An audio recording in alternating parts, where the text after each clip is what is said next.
If you work in quality control at a candy factory, you know strict safety regulations come with the job. It's why you partner with Grainger. Grainger helps you find the high-quality and compliant products your business needs to inspect, detect, and help correct issues. And the sweetest part is, everyone gets a product that's as safe to eat as it is delicious. Call 1-800-GRAINGER, click Grainger.com, or just stop by. Grainger, for the ones who get it done.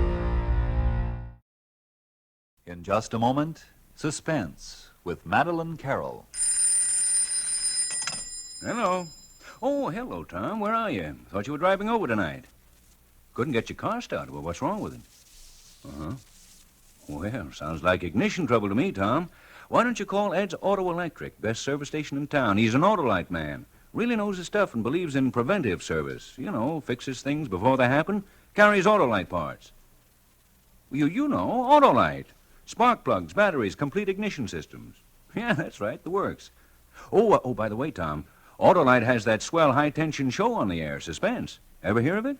Well, why don't you tune in? It's coming on right now.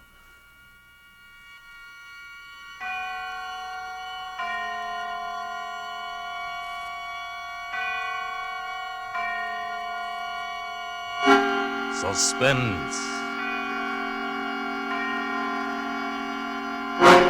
Autolite and its 60,000 dealers and service stations bring you radio's outstanding theater of thrills. Starring tonight, Miss Madeline Carroll in Anton Leader's production of The Morrison Affair, a tale well calculated to keep you in suspense. Oh, Mr. Ballou, there's a woman outside. She doesn't have an appointment, but she must speak to Mr. Ballou privately. All right, I'll see her. I'll lay you 6 to 5 it's a divorce. She's got that nothing must get in the paper look. Will you come in, please? Thank you. Thank you very much, Mr. Ballou. Please sit down. Dottie, buzz me when it's 1:30. Okay, Mr. Ballou. We can't be overheard here, can we? No. Now then, Mrs. I'd rather you didn't take notes.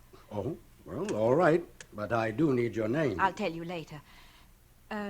Do lawyers have any kind of code or rule against revealing confidential information? Like priests? Yes. However, you want me to promise before I hear your case? Yes. All right, if it makes you feel better. I've handled hundreds of divorces. Oh. And never lost a patient. It is a divorce. Yes, in a way. But he's dangerous, and there's a child. The courts usually lean toward giving the mother custody. I know, but Mr. Ballou, I'm in desperate trouble. I'm afraid. You can't understand till I tell you. Well, then? You see, I'm English. My husband is American. He grew up here in Boston, a very prominent family. The Morrisons.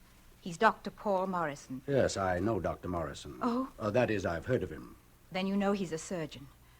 I met Paul in London in 1939. We were married very soon after we met. And then England went to war, and Paul decided to stay in England to help out. He was different then. So deeply concerned over human suffering. The war changed him hideously. For those first 2 years in London, we were happy. Almost completely happy. Quite suddenly, America was in the war, and Paul had his orders to return to the American Army Medical Corps.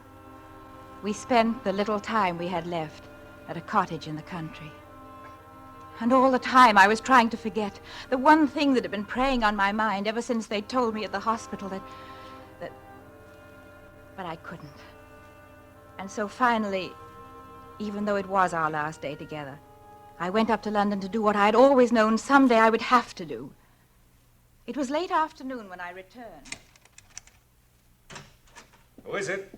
Oh, darling, where on earth have you been? I'm sorry I'm so late, Paul. Never mind about being sorry. Come over here this instant. Give me a kiss. Want to know something? What? You're a heartless hussy going off and leaving me alone all day. Our last day. Do you think I'd have gone if it hadn't been important? Now, look, darling, I'm a doctor, too.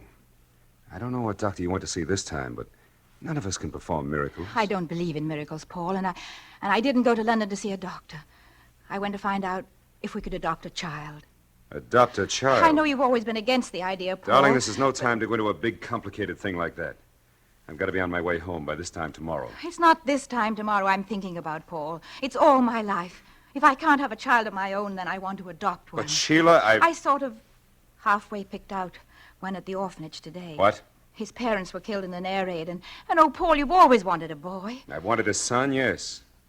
But adopting a child involves certain risks. There are fundamental laws of heredity. Now you're being plain old-fashioned. You can call it anything you like. It's out of the question. Why? Give me one reason why. You know the reasons as well as I do. All I know is I'm a woman and I want a child. Sheila, come here. Look at me. Maybe I'm old-fashioned or overcautious, but if we got a child that way, picked him out like something on a grocery shelf, you might feel he was your son, but he wouldn't be mine. And the son has to be for both of us, or not at all. I stayed on in London for more than 6 months after Paul left. It was ghastly there for everyone. As for me, I lived in a fever of loneliness, worse than loneliness. Then my mother asked me down to the country to wait out the war with her. It was a summer evening when I took a crowded train from Paddington, and I sat alone in the compartment, numb with my hunger for Paul. You must understand, that day I wasn't myself. I wasn't accountable. You see, I had a double kind of loneliness. When the conductor opened my compartment door for other passengers, I didn't even look up at first. Here we are, missus. How this suit you? Oh, thank you ever so much. It's the window seat. No, I want the window seat. Now then, you two. I reckon the missus is going to want some of that fresh air for the little nipper. Here, you can have my seat if you like. It doesn't make any difference to me. Oh, it's very kind of you, miss, I'm sure. Mum, I want to see the guards van. Not now, Johnny. But, Mum, you promised. Missus, I'll let you know when we're near Reading Junction. Oh, thank you. No trouble at all, missus. I hope Mary's not taking up too much room on the seat, miss. No, not at all. Well, she's shoving and pushing me, Mum. Now, Mary. I'm not either. I just need more room than Oh, him. now I'm stop, you talking just bigger. stop it. Mary, stop rummaging in my carry-all. There's nothing in it to eat. Oh, dear. Children can be such a trial. Now, hush, now, hush. Yes, I know you're hungry. Can I hold him for a minute? What, miss? Mary is a pig. Mary is a pig. Pig yourself. No. Do you two like to look at pictures? Here's a magazine with all sorts of pictures about America. My husband sent it to me. Oh, that's kind of you, miss, I'm sure. No, thank the lady, thank her. Thank you, Mum. Yeah, that'll keep them quiet. A mother ought to be two people, that she ought. I'll hold the baby while you fill his bottle. What, if it won't trouble you? Oh, no. I don't mind. I sat there, scarcely breathing, looking down at the baby in my lap. It was as though I'd never felt warmth before. He stopped whimpering and looked up at me with very big brown eyes that seemed to hold recognition. He's taken a real fancy to you, miss, and no mistake. What's his name? Jamie. It was his father's name. He was killed last week in a bomber over Germany. Oh, I'm terribly sorry. But at least you have the children. Oh, yes, miss. But sometimes, I don't know. Sometimes I think it would be better if I didn't have this last one. Oh, no, you can't mean that. It's not easy, miss, with no man to provide. You said you're married, miss. Do you have any children? No, I have no children. Yeah, baby. You'd know if you had one. Knowing all the things I won't be able to give him. I can't help thinking he'd be better off if I left him on someone's doorstep, so to speak. Someone well-fixed, like you. You'd regret it all your life. But it's his life I'm thinking about when I say it. Of course, I'm not brave enough to do it. But I wish I was. Oh, well. If wishes was horses, as they say. We're just pulling into Reading Junction, missus, if you still want to get that cup of tea. Oh, thank you, Johnny, Mary. Come on, Mary. Mum's going to get her something to eat. I want to see this porridge first. Well, you can look at the magazine when you come back. Now, run along, Buffalo, and wait for me outside. All right, Mum. Come on, lazy. Well, wait till I get my coat. I'll take Jamie now, miss. I'm going to sit right here. Why don't I hold him till you come back? Oh, I wouldn't want to bother you. Oh, it's no bother at all. Well, you won't have any trouble with him. He's always been a good baby. Come in, I'll wait. If you're sure, miss. Quite sure? Oh, yes, I'm quite sure.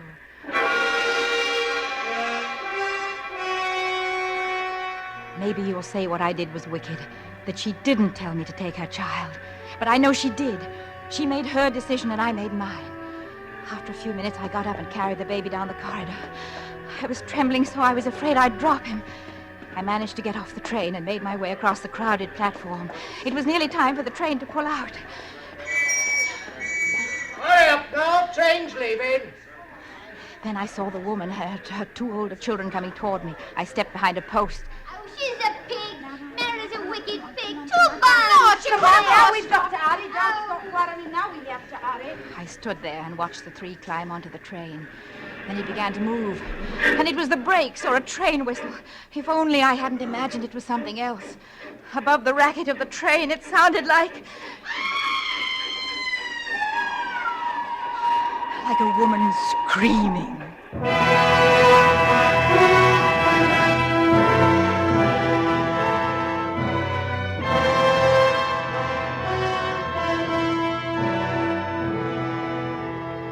For Suspense, Autolite is bringing you Miss Madeleine Carroll in radio's outstanding theater of thrills, Suspense.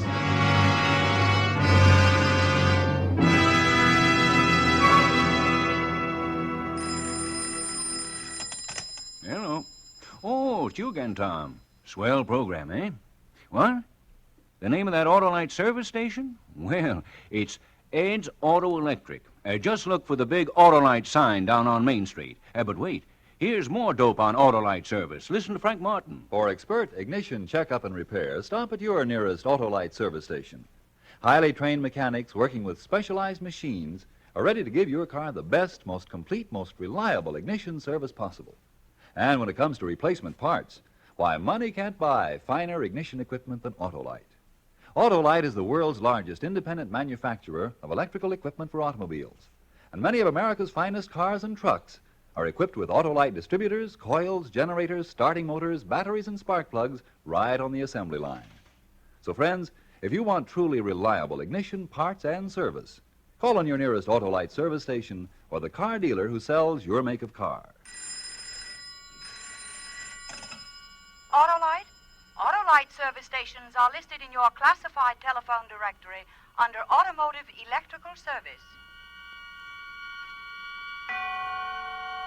And now, Autolite brings back to our Hollywood soundstage Miss Madeleine Carroll as Sheila in The Morrison Affair, a tale well calculated to keep you in suspense. I can't file for your divorce, Mrs. Morrison, until you and your husband turn the child over to the British consul. My husband doesn't know. He thinks it's his child. He suspects something's wrong, but... Well, then make a clean breast of it. Tell him. Oh, no, you mustn't. He mustn't ever know. He'll kill me or Jamie or both of us. How on earth did you make your husband believe? That was easy. I figured it all out on the way to Mother's. I took a bus at Reading Junction, then another train. It was almost midnight when I got home and let myself in the front door.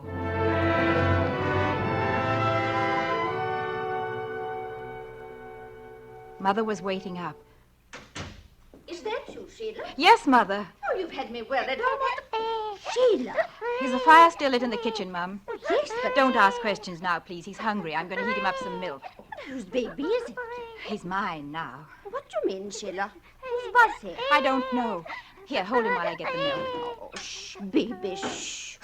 You mean you've adopted him? I stole him. Sheila. I don't ask you to understand, Mother.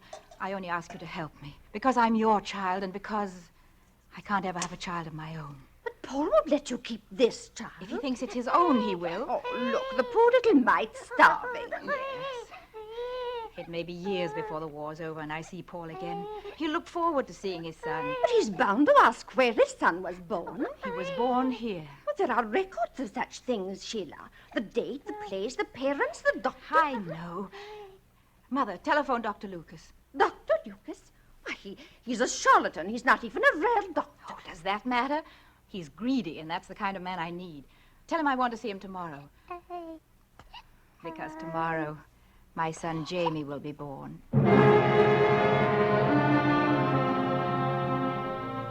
That night, before I went to bed, I cabled Paul at his last APO address. Why haven't you answered my letters? Or don't you like my news? His answering cable came in the morning. What letters? What news? We'll phone. It was going to be easy. Paul had traveled so much. New York, Baltimore, 3 months in the Pacific. It would be easy to make him believe that some of his mail had gone astray. I waited all day for Paul's call and for Dr. Lucas. That miserable little man took his time about it. Mrs. Morrison, I'm late, but your mother assured me no one was ill. No, it's about my son. Why, I didn't hear that I'm you had having difficulties about his birth record. I've lost the certificate and I need a duplicate. Why, Mrs. Morrison, I'm sure if you write As a matter of fact, I want the record changed. Changed? I want the certificate to say that he was born here today. Mrs. Morrison. It can be done, can't it? It's rather difficult. You mean it's expensive? Yes, very expensive. There's the risk to a doctor's reputation. How much? £1,000. All right. No, I'm afraid it will have to be £1,200. All right, but that's all I can pay. Here, you can write it out under this lamp. One moment, I'll find the form. Yes, here it is. He's the son of Mr. and Mrs. Paul Morrison. Excuse me, please. Yes? Go ahead, Major Morrison. Hello? Hello, Sheila.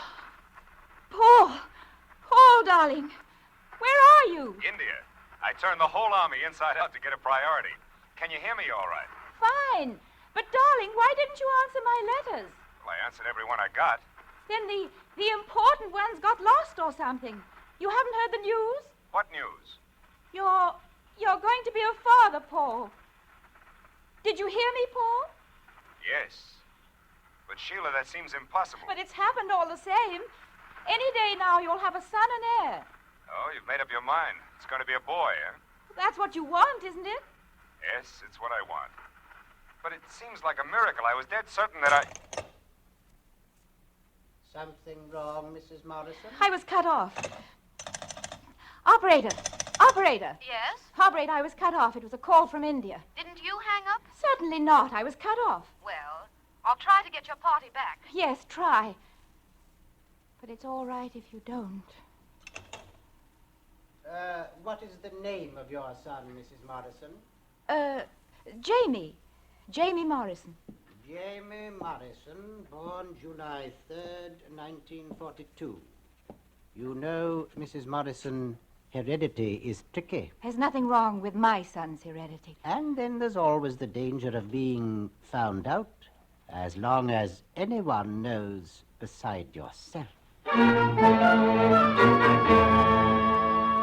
At first, some nights I'd dreamed that Jamie's mother had come to fetch Jamie. But that was only at first. I buried my guilt, buried it deep. 4 years went by. Then the war was over, and Jamie and I sailed to join Paul in America. The day I arrived in New York, I may have been nervous, but I was sure at last of happiness, as sure as I'd ever been in my life. Oh, Paul. Paul, darling. My dear. Oh, I've never seen you look better, darling.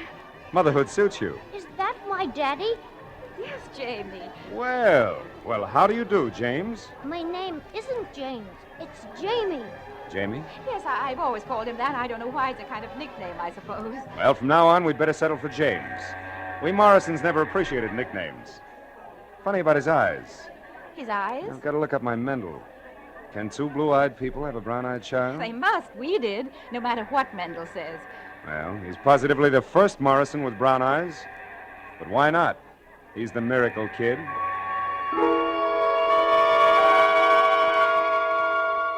The miracle kid. Blue eyes, brown eyes. I rolled the phrases around my mind, hunting their real meaning. I was oversensitive, of course, but from the first day I felt that Paul was hostile to Jamie.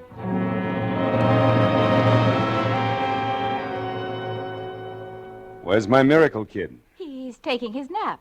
What do you want with him? I'm driving down to the rifle range with a friend. I thought I'd take James along. Oh, but he's too young, Paul. Too young for what? To play with guns. Oh, that's just why I want to take him along. Sooner he knows how to handle guns, the better off he'll be. Mommy,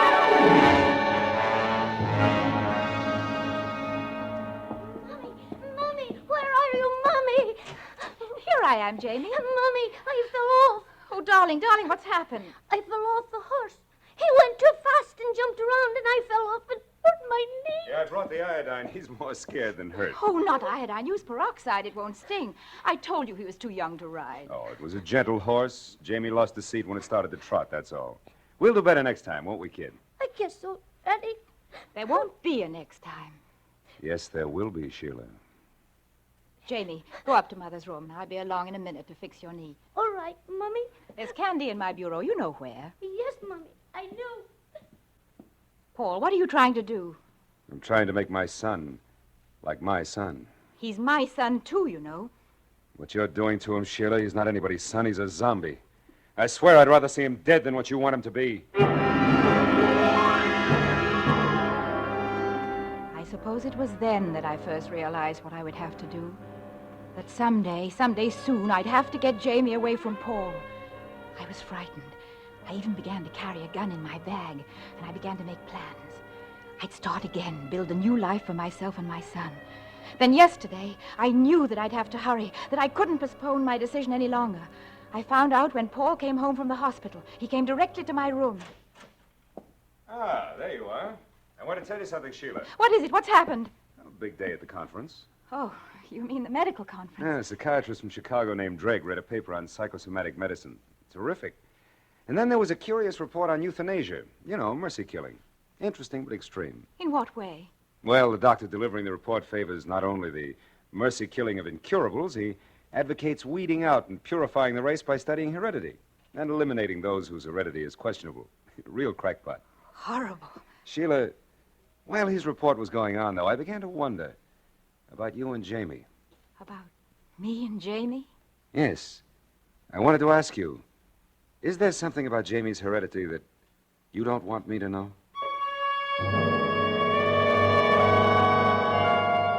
Then I understood. The danger was real, and now. For myself, but mostly for Jamie. Paul was playing with me like a cat plays with a mouse. This talk about mercy killing, heredity, this subtle, cruel talk, threatening me with Jamie's death, announcing in advance the mercy killing of a child who is inferior because he isn't a Morrison. That's why I've come to you, Mr. Ballou. I can't risk Paul's getting custody. I have to take Jamie away first, far away where Paul can't reach him, and then get a divorce. Mm-hmm. I want you to tell me where it's safest for us to go and get the papers I need. Mrs. Morrison, I promised that whatever you told me would be confidential. I'm sorry I made that promise. If I hadn't, I'd go to Dr. Morrison and tell him that his wife carries a heavy load of guilt, a very heavy load, and it's coloring everything she does. You think I'm insane? I think you have dangerous delusions. And you won't help me? I can't, Mrs. Morrison. The psychiatrist might help you, but only if you go to him now before it's too late. Mrs.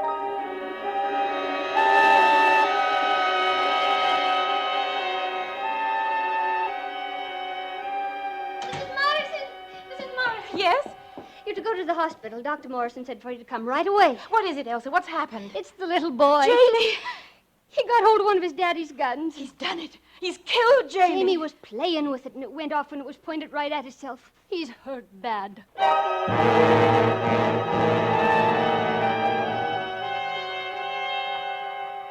Take my blood, Paul. Take it. I'll do anything. Sheila, get hold of yourself. You're hysterical. We have to know his blood type first. The lab should be calling back any minute. Paul, I'd rather you didn't operate. Ask Dr. McDonald. This isn't McDonald's kind of a case. Don't you trust me, Sheila? I thought you might be too nervous being his father. Am I, Sheila? What? Am I his father, Sheila? Dr. Morrison speaking. All right. It's the lab. Hello? Yes, Brooks. It's what? You're absolutely sure. You checked twice? I see. Yes, thank you. You gave the results of the blood test. We can't use your blood, Sheila. You know from the blood test? Yes, Dr. Morrison? Get the boy ready for operation. I'll start immediately. Yes, Doctor. No what, Sheila? No, don't tell me. All I know is that your blood is type A and mine is type A and James is type B. Wait here, Sheila. Don't do it, Paul. Do what? I won't let you operate. I won't. Get Dr. McDonald. or I'll kill you. You're out of your mind. You can't shoot that gun. I can and I will before I let you touch Jamie. Now that you know he's not your son. I've always known it. You're lying. From the first moment I saw him. It's a proven medical fact. Two blue-eyed people cannot have a brown-eyed child. And all your cruelty was deliberate. At first I thought you'd been unfaithful. That Jamie was your son and another man was his father. But the blood proves he's not yours either. You adopted him. I stole him, and I'm not going to lose him now. We're all ready, Dr. Morrison. Thank you. Wait here, Sheila. Paul, I warned you. Mrs. Morrison, don't! He fell like a sack of dry leaves, and liquid the color of dark grapes seeped through and spread slowly across the front of his surgeon's jacket. Then people came and dragged me away. I've seen no one since except those who guard me, and my lawyer, Mr. Ballou, who came to tell me that Paul was dead and that Jamie would live. The operation was performed successfully by Dr. MacDonald. Then Mr. Ballou began to talk about how to defend me against the charge of murder. Why not tell them the truth? Let me tell you the truth, Mrs. Morrison. After you shot Dr. Morrison, he could have lived. He had to choose between his life and Jamie's. What could he do for Jamie? The bullet had lodged in Jamie's brain. It would take hours to find a brain specialist as good as Dr. Morrison. But he didn't operate. He ordered them to take him to the operating room. Then for an hour and a half, he stood at Dr. MacDonald's elbow, directing every move of his scalpel. When the operation was over, Dr. Morrison was dying. But Jamie would live.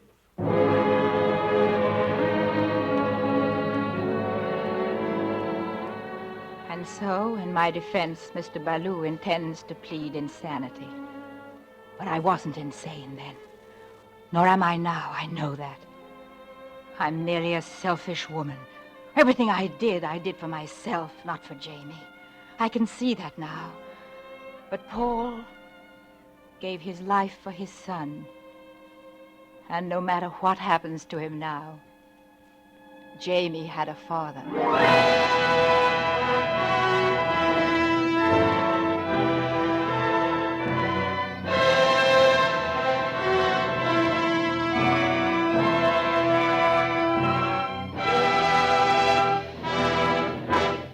Thank you, Madeline Carroll, for a splendid performance. Miss Carroll will return in just a moment. Hello, Tom. Yeah, I knew it was you. What?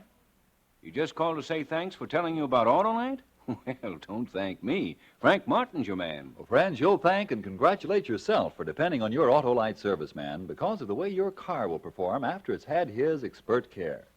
He's got the skill, equipment, and those great Autolite parts to put your ignition system in top shape. Look up your nearest Autolite service station. It's listed in your classified phone book under Automotive Electrical Service. And keep in mind, wherever you go, Autolite means spark plugs. Ignition engineered spark plugs. Autolite means batteries. Stay full batteries. Autolite means ignition system. The lifeline of your car.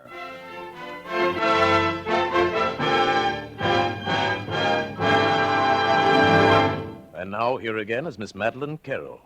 It's been a great pleasure to appear with this fine cast on Suspense. It's a program I've always enjoyed hearing, and I'm looking forward to next week's story, in which that rising young star, Burt Lancaster, appears. It's another gripping study in Suspense. Madeline Carroll appeared through the courtesy of 20th Century Fox, whose current production is The Luck of the Irish, starring Ann Baxter and Tyrone Power. Tonight's suspense play was written by Pamela Wilcox, with music composed by Lucien Morawick and conducted by Lud Gluskin. The entire production was under the direction of Anton M. Leader. In the coming weeks, Suspense will present such stars as Gregory Peck, Edward G. Robinson, John Garfield, and others. Make it a point to listen each Thursday to Suspense, radio's outstanding theater of thrills. And next Thursday, same time, hear Burt Lancaster.